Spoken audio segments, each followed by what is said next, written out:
So today we'll be taking a look at a watch brand that I haven't looked at in a long time actually. That being Sternglass, who are based out of Hamburg in Germany. And I haven't looked at them because in recent times they seem to have been going up and up in price with what they're targeting. Fancier movements and materials and manufacturing. But with this particular release, they've actually gone the opposite. They've gone more affordable. In here we've got their latest watch, which is currently retailing for £219, including taxes. So they emailed me about it, asking me if I wanted to take a look at it. And watches at this price, well, they're well and truly within the domain of what I tend to cover. So yeah, they shipped this over for me, so thanks to them for providing this sample, which they've said I can do whatever I want with, basically.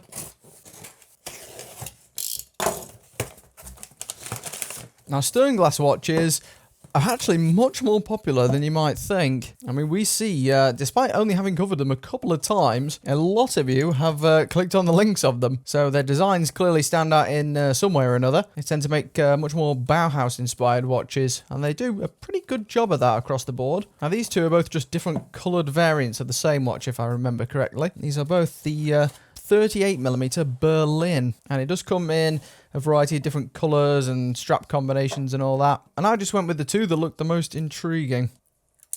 I have to say, these are both very attractive little pieces again. And I say little, and that's partly because, as you can see here, they're very thin. They are quartz watches. Yeah, both of these are pretty thin indeed. Quite simplistic case finishing on both of these, but they do actually have a much more substantial case back than a lot of these more fashion-forward watches.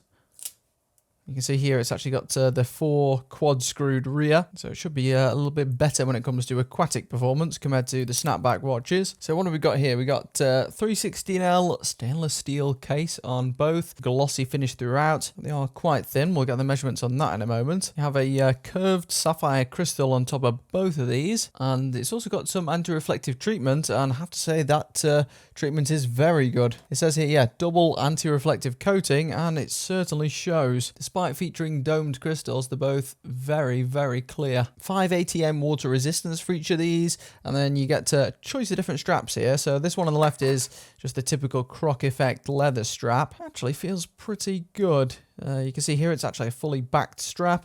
Also has the quick release tabs there. Yeah, definitely feels durable enough. It says this is made in Germany, the strap. I think the rest of the watch is made in the Far East, though. To my knowledge, I think they may still QC check these in Germany, but I may be wrong on that. Overall, though, pretty durable feeling strap, that definitely has always been a strength of Sternglass watches in years gone by, and it's no exception here.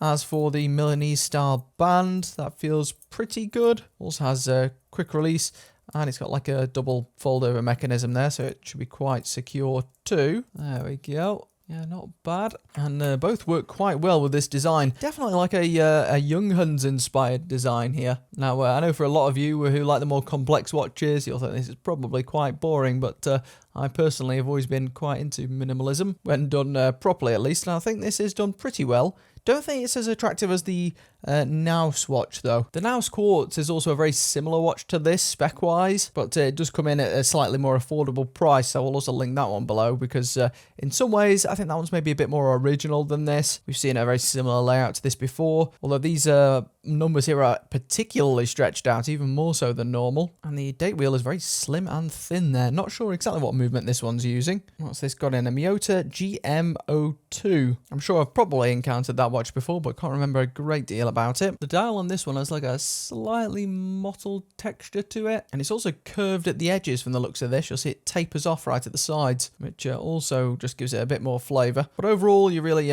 don't get spec monster watches with the likes of Sternglass. They don't like to be called a fashion watch, but I think that's definitely the more leaning towards in reality. Pretty stylish, but yeah, you'll never get the best specs for the money, but I do think both these look very, very good. It's from an aesthetic perspective. And here's a look at the black one.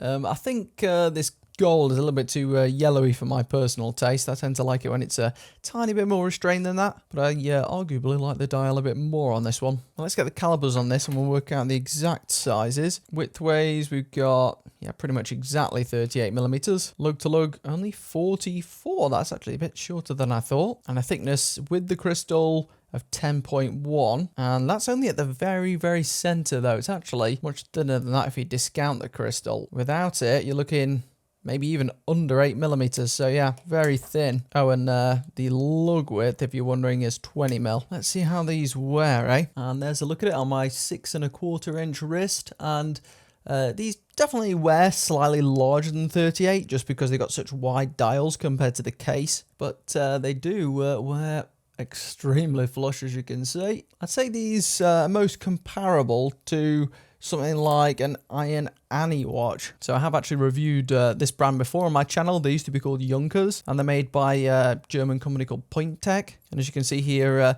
comparable sort of design. I think Stern Glass, I mean, it's got cleaner branding than Iron Annie. Build quality wise, they're roughly the same. The one on the right, I think, is made in Germany actually, but typically it is more expensive. This is another almost 100 quid on top of the cost of this one. So it really depends on what you value. It certainly looks clean.